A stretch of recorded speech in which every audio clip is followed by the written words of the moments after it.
Welcome to the First Team College Football Recruiting Show with former NFL QB Matt Sims, Irish Breakdown Recruiting Analyst Ryan Roberts, and former college long snapper Joe DeLeone. Welcome back to the First Team College Football Recruiting Show. I'm Joe DeLeone, joined by former NFL QB Matt Sims, also founder of the Sims Complete QB. And also joining us, Ryan Roberts, Irish Breakdown Recruiting Analyst. Today, we've got some recruiting headlines. We're going to talk a little bit of NFL draft with a big name that is being pushed up the top of many people's boards, whether it's teams, media members, a lot to get to on today's show. But I want to take a quick second here to acknowledge what we talked about on last show. So Jaden Rashada, who was formerly committed to the University of Florida and was supposed to go to the University of Florida. We covered that story and we had plenty of information to go off of from articles, from talking to people that told us in a pretty clear indication that Jaden Rashada was not going to be coming back to Florida. Now, I would just like to say that we've done our due diligence and it's very clear now that Rashada is not coming back. So to quickly highlight that and some of the backlash just in general on the topic, not directed just at us, but overall, a lot of people are upset with that situation, justifiably losing out on a top player. But again, regardless, it seems like it's pretty much a done deal that Rashada is not going to be going there. And I think we can flip the page and turn the page on that story, guys. Go Gators. Okay. Go Gators. That's it. Yep. Next segment. All right. It's a great way to transition us. Best of luck to the Gators is all I've got to say. Guys, moving on, though, I want to start talking about a top player in the 2023 recruiting class that is still uncommitted, a name that now that everybody knows where they're going, his name keeps popping up, and it's become a little bit of a where's Waldo of, hey, where's Cormani McClain this week? So Cormani McClain, who's a top DB prospect in this class of this recruiting cycle, was originally committed to Miami. DeLeone moves on to Colorado, and now there's this speculation that he might end up playing for Colorado. He took a visit this past week. We don't have an inside source on where we think he's going to go, and we're not going to try to speculate where he's going to end up. However, guys, I think it'd be really fun to talk about here. Where do we think Cormani would be the most entertaining to watch? What would be the most entertaining situation to see Cormani step into based on the opportunities here at Miami and at Colorado? Ryan, I want to kick it to you first. If we're talking about Cormani, where do you want to see him? Well, I mean, where would he be the most? Where would he be the most interesting and the most high, like the most headline worthy? I mean, it would be Colorado, right? Because he's playing for one of the best cornerbacks to ever play the game. He's playing on the other side of Travis Hunter, who was the number one overall recruit in 2022. So you're pairing him with him, you're pairing McClain with a guy like that, and you're saying that's one of the best, most talented cornerback duos in the country the minute that him and Hunter step on the fields.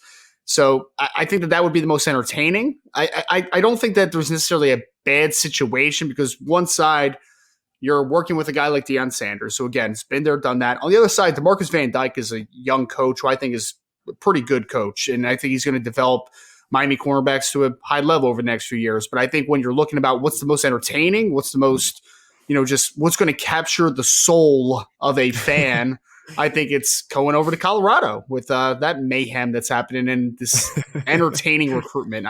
It's been wild. It's been wild. Yeah, Ryan, I think that's a great point. And it is exciting to think about that dynamic duo at that cornerback position of him and Travis Hunter on opposite side of the field, especially too in a Big 12 conference that throws the football a lot and is very aggressive with throwing the football and spreading the football around and getting a ton of pass attempts for every quarterback in that league. So I think it is something that would be very interesting for him as a player to be able to get that many reps and that much experience from a cornerback position where, every ball is, basically more than half the game, the football is going into the air. So he's going to get a ton of just firsthand experience and play right away really at all of these locations that we're talking about. I have heard, right, and especially to the few articles that you sent me, Joe, leading up to this to do some research, the interest in Alabama. And you see multiple times how, McClain is very focused on trying to be in a position that'll help grow him as a player and as a person.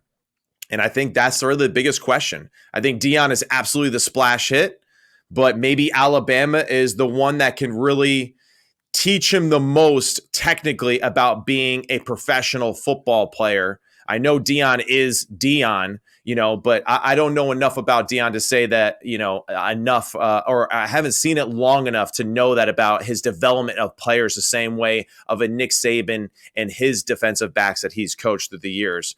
Now, DeLeone's the man, so I would expect that he knows something about corner, right? Because he's an absolute baller, and he's nicknamed Prime for a reason. But I do find that aspect very interesting. Joe, I can just wait. I can see it now. Kermani McLean flips from his commitment to Colorado, signs there, and he gets a "he's coming" type of graphic that pops up there with Kermani's face on it. It's going to come, right?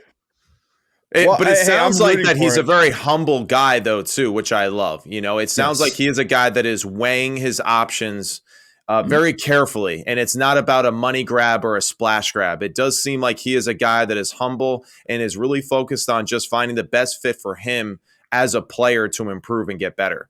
I agree with that, because I would say, if it was just about money, he could stay at Miami and make the money, right? That's not I don't think that this He'd never play it down and he'd make plenty of money. Right. Exactly. I don't think this is just a back and forth based upon what the final paycheck is, right? I think that there is legitimate interest to learn from DeLeone, to be out there and to be a part of what Colorado does have going on. So I wish Kermani the best, because he's a really talented football player. I think that it will, no matter where he lands, he'll be a very entertaining player as well on the next level. Yeah, and I think too, Matt, what you talked about in terms of his personality, that he's clearly not doing this as like a cat and mouse chase for attention, and he's trying to see, which team's going to give me the most praise here, who's going to give me the most money.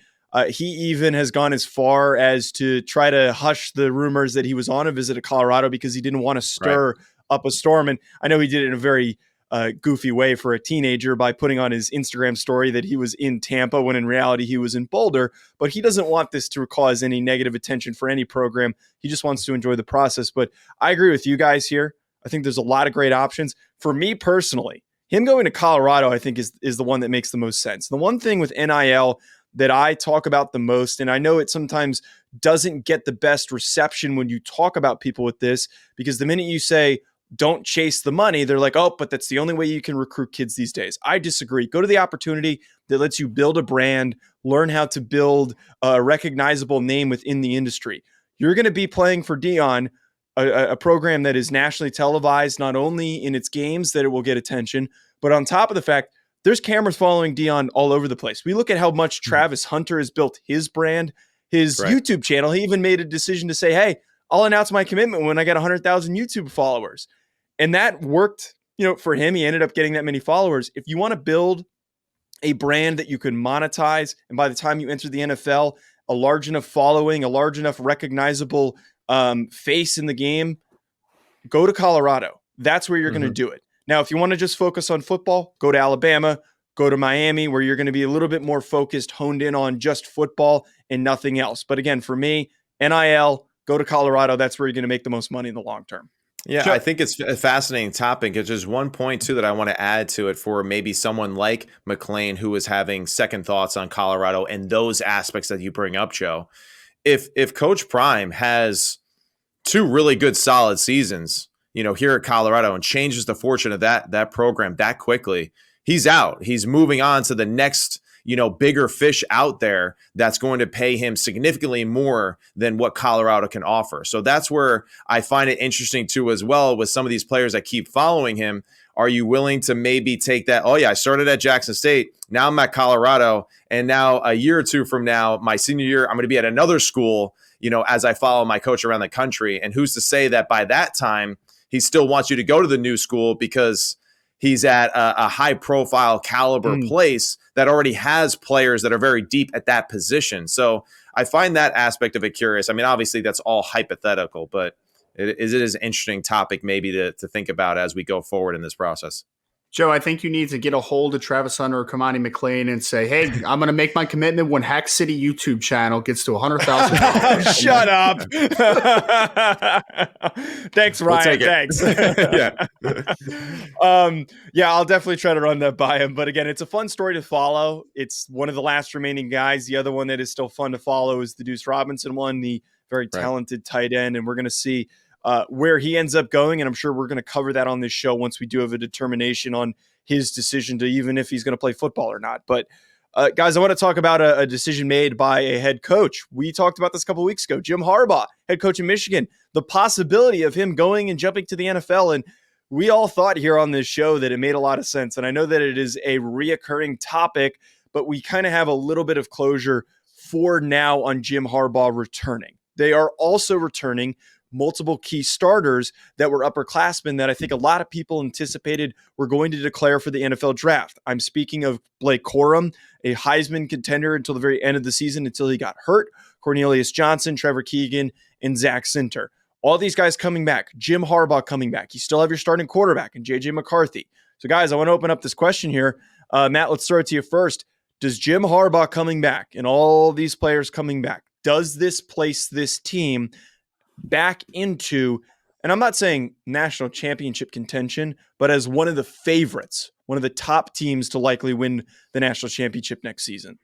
Yeah, I mean, I absolutely think it has to. The nucleus of your team is back. I mean, and that's really the biggest thing. You got a young quarterback that showed improvement throughout the entire season last year, has a tremendous ability to make plays inside and outside the pocket and extend plays, right, for a Michigan team that really hasn't been used to that in their program in a really long time. I think absolutely, as we did the top fives just a week ago with our last episode, we picked Michigan as one of those consensus top 5, 6, 7 in the countries. And a big aspect of that was because of Jim Harbaugh and what he brings to the atmosphere there. With him leaving, potentially, that was where all of us on this show thought, okay, we don't really believe in Michigan that same way if he is gone and goes to the NFL. So we absolutely have to consider them a contender for sure in the Big Ten and the greater picture of the college football playoff. I mean, I think it also comes down to what's around you, right? I mean, the first step to get to a college football playoff, you have to be the top dog in your conference, right? You have to pretend for a Big Ten championship and potentially win it. And I think when you look at Ohio State is going to be losing C.J. Stroud, they're going to be losing 3 of their top offensive linemen. There's some defections from that roster. If you're Michigan, though, getting back your quarterback and J.J. McCarthy, getting back Blake Corum as long as he's healthy, getting back Cornelius Johnson, bringing back Zach Sinter, who's one of the best offensive linemen in college football. And on top of that, defense just has been a stalwart over the last few years, like consistently just a good brand of football on the defensive side of the football. So when you look at that, I say, I think they're going to be in the conversation for the Big Ten champs next year. If you're in that conversation, you have an opportunity to play in the dance, right? You got a chance to get into the playoffs and then contend for a national championship. So I don't think that changes at all.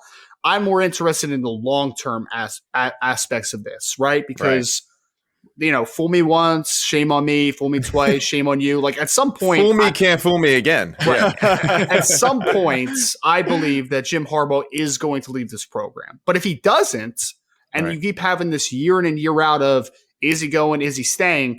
It's affecting recruiting classes at that point, right? They did not recruit very well this year because you didn't know if Jim Harbaugh was going to be here for the long term. So if this keeps happening, that's going to hurt recruiting. So short term, yes, 2023, they're going to be a very good football team again, in my opinion. But as it kind of keeps going and you're not recruiting quite at the same level, does that start tailing off at a certain point? That's my main question, is the long-term aspect. So before we go down his future endeavors, because I really want to get to that, because I think that's where the added layer here with Jim Harbaugh is how long do we think he stays? I just want to add in here that I think out of any of the Big Ten teams, Michigan far and away has the best situation. The next closest competitive team in terms of just like blue chip ratio, in terms of talent, is Ohio State. And we talked about on the show, we don't necessarily know who that starting quarterback is going to be next year. We assume it's going to be Kyle McCord, and it looks like it might be him. But we don't know the level of play necessarily that Kyle might be at. He might take a season or two to get up to that level of CJ Stroud. And heck, we even saw CJ struggle in his first few games, and they lost that game against Oregon last season that kept them out of the college football playoff contention. So right now, Michigan far and away has the best opportunity with how things are loaded up and set up for them in this upcoming season. But that question, being said, though, Joe, if that's okay. Yeah. Sorry to cut you off, Joe, but just like one point that I'm kind of curious to see what your opinions are we concerned about the offensive coordinator position and that situation right now, too, that's taking place, with Coach Weiss? I think that there is certainly legitimate concern with the turnover in the coordinators. And I think that in general is telling to me that Jim does have that intention to jump ship. Like that to me shows that he's having conversations with these guys and saying like, if you get the opportunity, move on. Don't Right. stick around for me because I might be jumping ship and leaving at some point. That has to be the reason why. But yeah, I think there is some concern that brings into this conversation of having to work into a new offensive coordinator. What do you guys think? Do you think that is something that might hold them back? I mean, it can for sure. I mean, because anytime you have turnover, the possibility of the next side of it not being quite as good as it was before, right? So you're killing continuity for one, but then also, can you promise me the next offensive coordinator's the guy that can keep this afloat or get it better? Like, I don't know the answer to that. That's kind of an unknown. But I will say, I mean, you saw them lose the defensive coordinator from last year to the Baltimore Ravens as their defensive coordinator, and they made a good hire getting Jesse Minter. So it stayed afloat and it was still good. So I really think it depends on what the next guy is. So I think it's a little bit hard to tell. But anytime that you consistently are kind of changing over coordinators, there is that possibility that it is not going to be as good because that gives you more opportunity to make a bad hire potentially. Yeah, absolutely. And I think that's just one of those things. The reason why I throw that out there is because, there does seem to be just some minor internal turbulence right now with Michigan and just Coach Harbaugh, the situation with Coach Weiss being placed on leave, the replacement of those coaches and what goes forward for this program. The fact that Ryan alluded to just a weak recruiting class. So, right now it's just like not a lot of great things. There's a lot to be excited for with what they already have, but long-term, like Ryan said, that's where I'm like, there definitely are some concerns as far as just building a consistent program year in and year out that, everybody wants to be in. Everybody wants to be in the dance in the Final Four. That's the biggest thing. When you're outside the dance, that's when issues come up. And are these issues, I guess, residual to, having those negative impacts for the program going forward? Absolutely. The one thing, though, that I want to circle back to is what we were talking about with the concerns of Jim potentially being done. And I think that point we're talking about the coordinators and the turnover that we've had there. I also see with these guys returning with that one more year fund, an NIL fund that enticed these guys to return. I think it's a really clear indication that Jim is just gearing up for one more run. I'm sure that was a conversation that he had with his, the leaders on his team that like, hey, if we're coming back, coach, like we need you back here for one more year. There is going to be NFL opportunities down the line, even if he hypothetically misses the college football playoff next year. There's not going to be a total catastrophic meltdown for Michigan that they have a sub 500 season. But if they have a couple of losses and it's a down year for them, people are still going to call for Jim Harbaugh to take an NFL opportunity. This is one more chance, one more opportunity to say and have on his resume and in his career that he won a national championship. This is his last great opportunity before realistically JJ McCarthy jumps ship and the rest of these guys jump ship and go to the NFL in the near future. Is that the agreement that we have here on the sentiment of what his outlook is? I mean, look, I think that Jim Harbaugh is going to be gone at some point here over the next couple of years, but I don't necessarily think it's because of the funds, right? Like that didn't really give me that feel. Because I mean, is the one more funds going to be just this year, or is it going to be every year to kind of get those kids back? Because the one thing that Michigan is fighting against, similar to Ohio State and the Notre Dames of the world, is that they do not have the enticement up front with the, just paying players out. So they need those collectives or those funds or whatever you want to call them to get some of those substantial players back. So I think that might just be more a push against the NIL circus that we're working through right now than anything. But I do think that Coach Harbaugh is going to be out, but I just don't know if the fund is an indicator for that for me. Well, my reasoning for saying that has an impact on the situation is because like that's one of the most talented group of upperclassmen that he's ever had. Like it's not like it's just a ragtag group of walk-on seniors. Like this is most importantly key offensive linemen and your best running back who you didn't have during the playoff that you might have beaten TCU if you had him available and you had a cohesive, consistent running game like you had all season long. So like that's where I'm not reading into it as like, oh, they're gearing up. I'm reading into it as Jim recognizes those important, talented players that got him as far as they did decided to come back, and he is deciding to come back as well to give it one more shot. Yeah, and I think there is an aspect of it too of just, like we discussed with the Florida situation. I think this is Harbaugh's way of just getting Michigan into this modern era of where the NIL world is going, right? And creating this fund, right? Being on the same page like we discussed in that previous episode. Making sure that everyone understands that the game has changed. It's not about how pretty your school is and how great your weight room is anymore. It's about those things and the dollars and cents at the end of the day. The other aspect of it too is that, I kind of do get a feel almost like it's the Los Angeles Rams from a year ago, where it's like, let's put all of our chips in one last time with Coach Harbaugh, with this veteran leadership group, and let's actually get this thing done because we were that close and just a few mistakes away from being in the final dance. So I do see it as a little bit of an all-in situation. And Ryan's right. I think it's going to be a year-to-year thing with Coach Harbaugh. This is just, to me, the game that he played this season was to see what it was going like in the other NFL vacancies that were available, whether or not he felt like he meshed with the owner, and if they were willing to give him the control that he feels like he needs to run an organization to the extent that he's known in the past.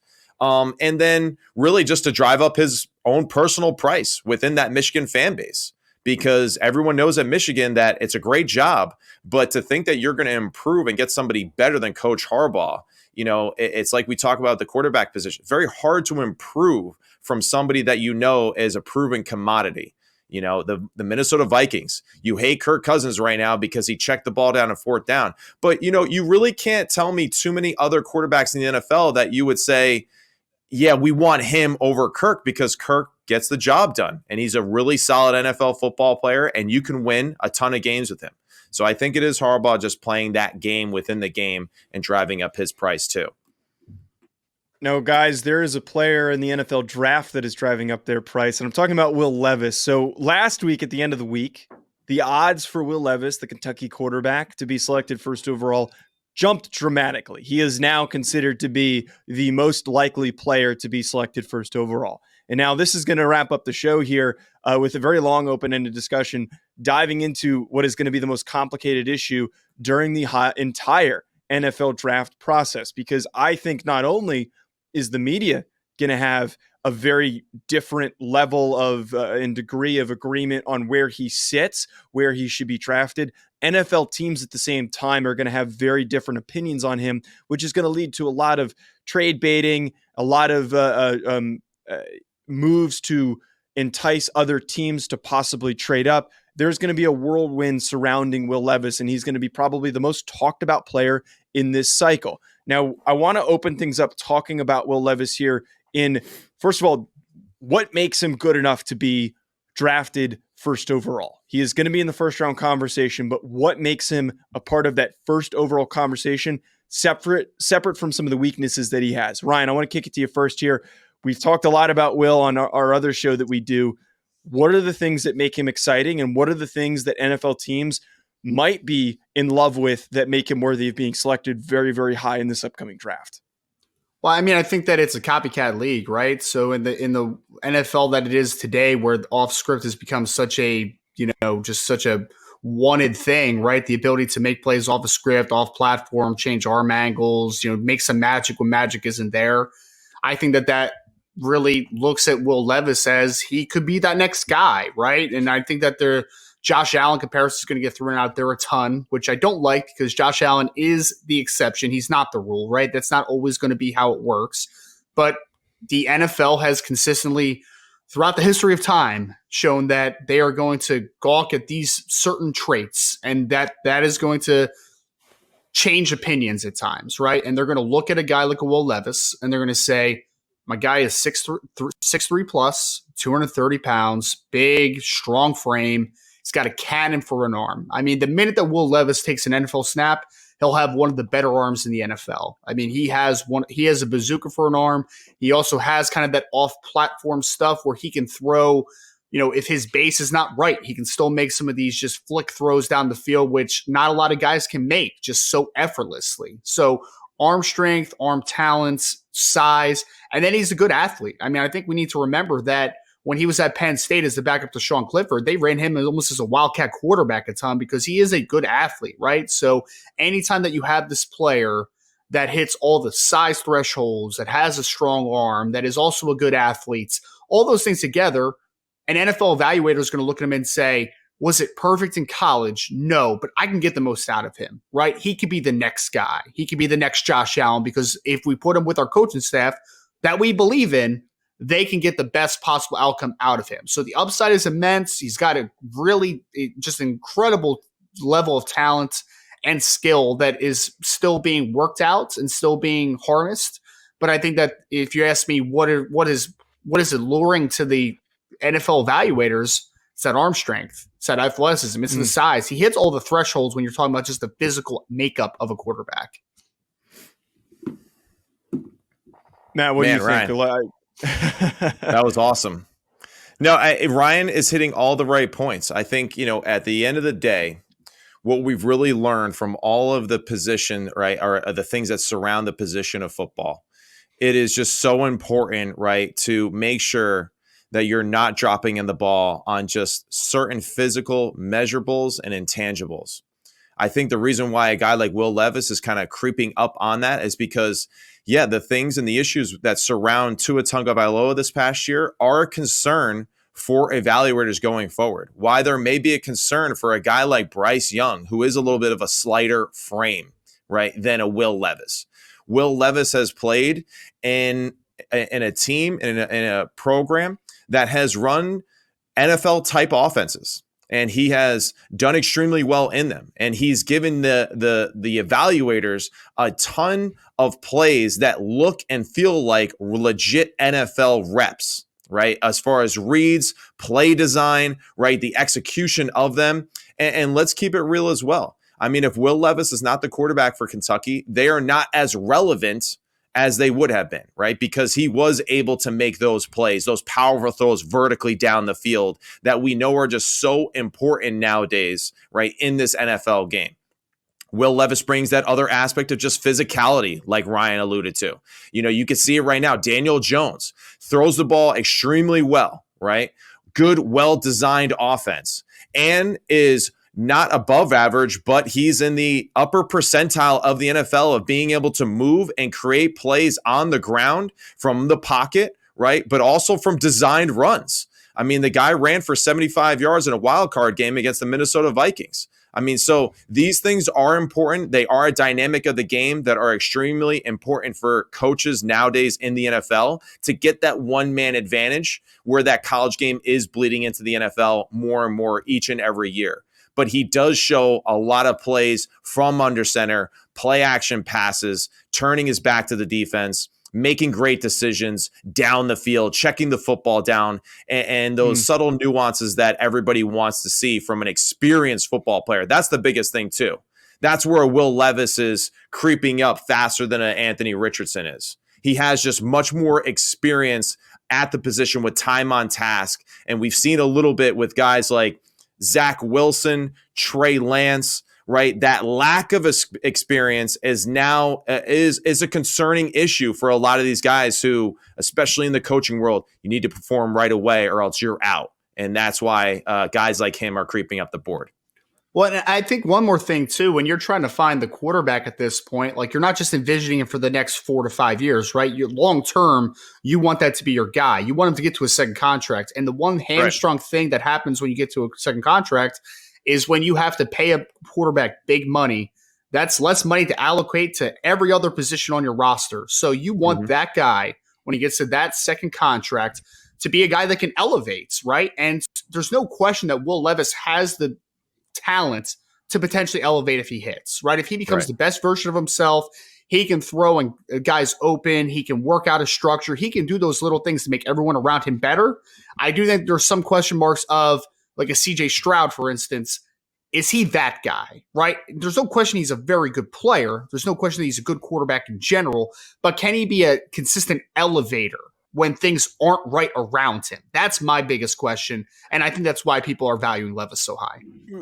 Right. And the one thing I want to bring up here with Levis, and you talk about like he has the traits to excel in those situations. I think we all sit here and agree that he is quite literally not only in this draft class, but the minute he steps in the NFL, he's going to be in the upper echelon, the upper tier in terms of arm talent, strength, athleticism, like everything that Ryan just highlighted.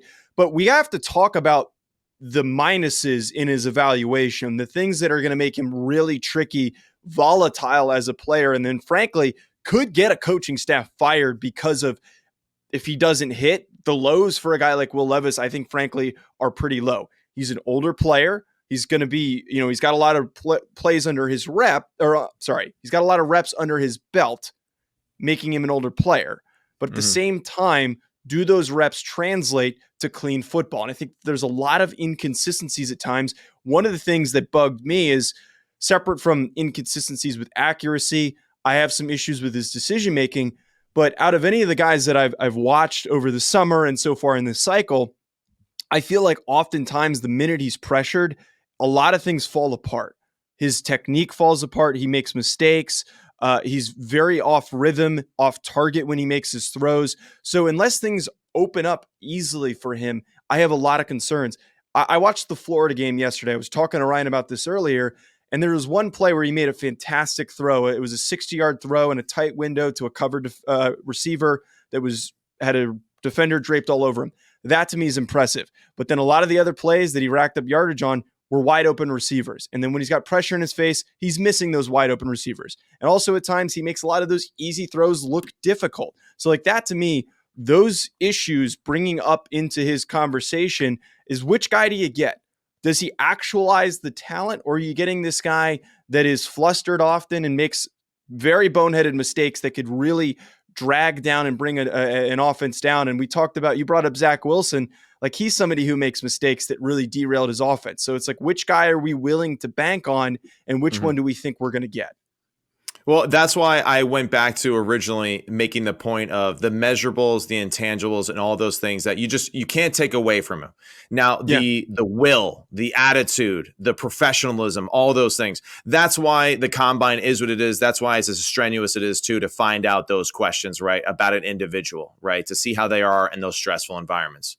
The biggest thing really is with the comparisons that you're making to other players. Let's just go through some of the lists of the past few guys, right, that have gone in the first round. I mean, let's take Lamar, right? Lamar Jackson, for example, is a guy that, coming out of Louisville, we saw the talent. The talent's amazing. I mean, guys running 4.2 in legit game situations right down the heart of a defense in the ACC and killing it, right? But at the same time, the Ravens did a fantastic job of bringing in a guy like Greg Roman, who's been successful, right, with a guy like Colin Kaepernick with similar traits as far as throwing the ball down the field very well, but also a tremendous athlete. And they built the team around him, right? They built the offense around him, knowing that the team was always going to be good and really tough on defense. Let's go to Josh Allen, for example. Fantastic one. Everyone said that his accuracy would be an issue.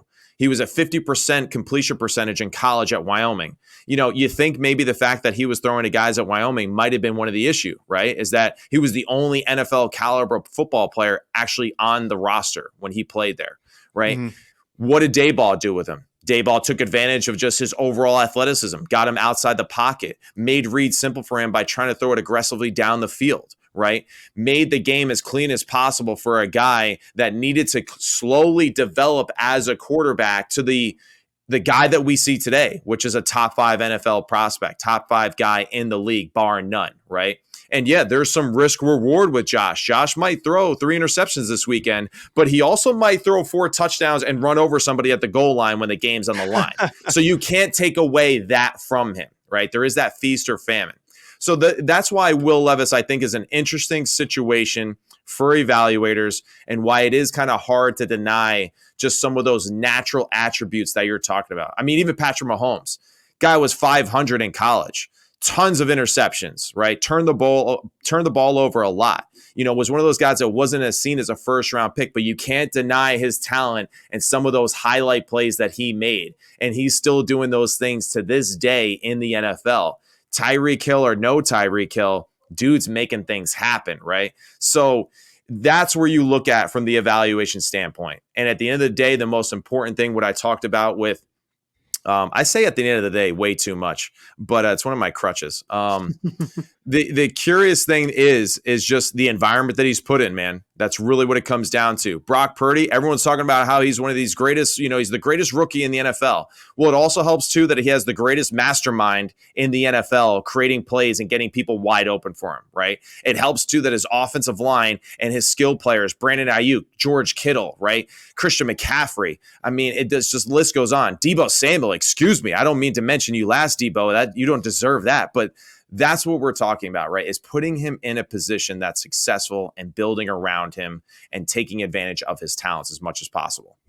Joe, I mean, first and foremost, Joe, I'm very proud of you, man. I'm very proud of you. After being my coach for 3 years, you started using actualize, which is like one of my fillers, is that I say actualize a lot. But I love that word, by the way. Actualize, and at the end of the day, we got to cut those out. Oh, man. Everybody has their fillers, man. But right. I thought you were going to say you're proud of me for how I broke him down and his weaknesses, but no, it's for the vocabulary from the former English major. Yeah, I get it. Right. No, I think you guys both make incredible points though, because I mean, quarterback play, and Matt, we were talking about this beforehand, right? It's like, it's all about the situation you landed, man. Like, it matters so much. There's not many quarterbacks in NFL history that come out and it's just like, no matter what bad situation you throw them in, they'll come out on top, right? Like, there's not a ton of those guys. Those guys are the generational, transcendent type of football players. For a lot of players, Will Levis included,